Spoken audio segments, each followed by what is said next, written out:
opening, calm and reflective tone. It was the fall of 1986.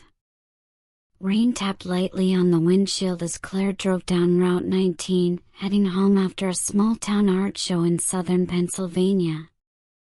The car wasn't hers, it was her friend Mike's old '76 Dodge Dart, all maroon paint and a rattling engine, the kind that sounded like it had secrets.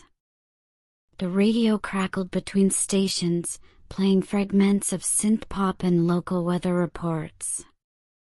Claire didn't mind the quiet. The road was long, the trees dense, and the world felt just a little bit more mysterious after midnight. At the gas station, ominous tone begins. Halfway home, she saw a glowing sign flickering through the mist, Lenny's Gas and Mart. One pump. One old man in flannel behind the counter. She pulled in, grabbed a few snacks, and a lukewarm coffee from a stained machine. As she paid, the man squinted at her through thick glasses. "You driving this late alone, miss?" Claire gave a polite smile. "Just heading back to Pittsburgh." He hesitated, then leaned in slightly. "Be careful out there. Past few weeks, we've had 3 disappearances along this stretch of road. Women. Always traveling alone. State police think someone's out there picking them up." He paused, like he wasn't sure if he should continue. "They never found the bodies. Just the cars, unlocked, lights on. No sign of struggle." Claire tried to laugh it off, but the cold grip of unease settled around her neck. "Thanks for the warning," she said, then stepped out into the damp night air. Car trouble, tension begins to rise. Back on the road, the rain had stopped, but the fog had thickened. She gripped the wheel a little tighter. That's when the headlights dimmed. Then the engine stuttered. She tapped the dashboard. The car coughed, wheezed, and died. The road was empty. No houses. No lights. No passing cars. Claire turned the key again. Nothing. She popped the hood, pretending she might understand what she was looking at. Everything looked fine. But the air smelled off. Like ozone. Like copper and dust. And under the glow of the moon, she noticed something strange, a smear of something dark on the back bumper. Not oil. Not mud. It looked like a handprint. Decision to walk, darkness setting in. Claire locked the car and started walking.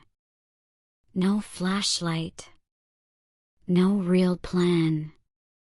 Just instinct. Her heels clicked along the asphalt, the sound disappearing into the night. After what felt like forever, she saw it, a neon sign buzzing faintly in the distance. Red Pines Motel. Vacancy. Arrival at the motel, dread builds. The lobby was dated, dusty wallpaper, wood paneling, an old cigarette machine. A bell sat on the counter. She rang it once. A man emerged from the back office, tall, polite, with eyes too wide and a voice too soft. He handed her a key without asking for ID or payment. Room 6.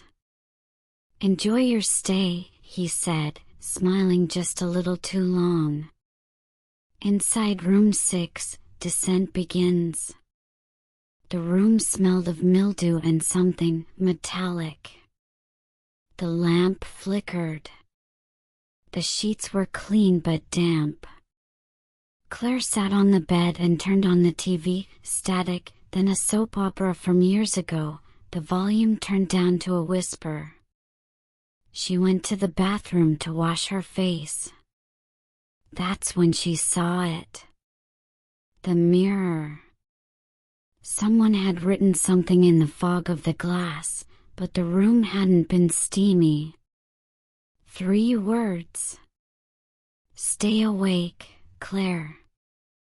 Panic begins, realization sets in. She stumbled back, heart racing. How did it know her name? She tried the door, locked. The window, nailed shut.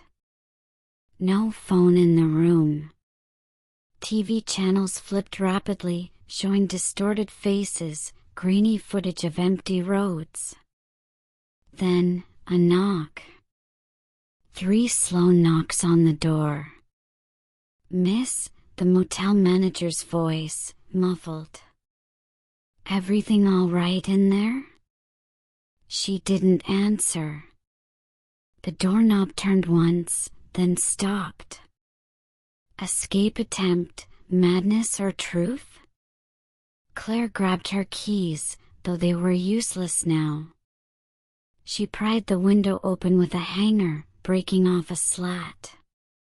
Outside, the fog was thicker, but she could see a barn behind the motel, barely lit by the moonlight. She ran. Halfway to the barn, she heard footsteps behind her. Slow. Heavy. Deliberate. Inside the barn were shelves of things, driver's licenses, purses, shoes. All women's. One dusty Polaroid showed a girl in room 6. Not Claire. Someone else. But wearing her coat. Final revelation, horror peaks. She turned around, the motel manager stood in the doorway, smiling. "You're not the first to come to room 6, he said softly. But you might be the last who ever leaves." Claire ran. Back to the road. Back into the fog. She didn't look back. Epilogue, calm, but unnerving ending. At sunrise, a trucker found her walking barefoot near mile marker 57. Shaking. Speechless. Blood on her hands that wasn't her own. They never found the motel. They never found the barn. And Mike's Dodge Dart. It was discovered weeks later, miles away, its headlights still on. But no one ever figured out how it got there. And to this day, if you drive Route 19 alone at night, some say you can see a neon sign flickering deep in the trees. A place that shouldn't exist.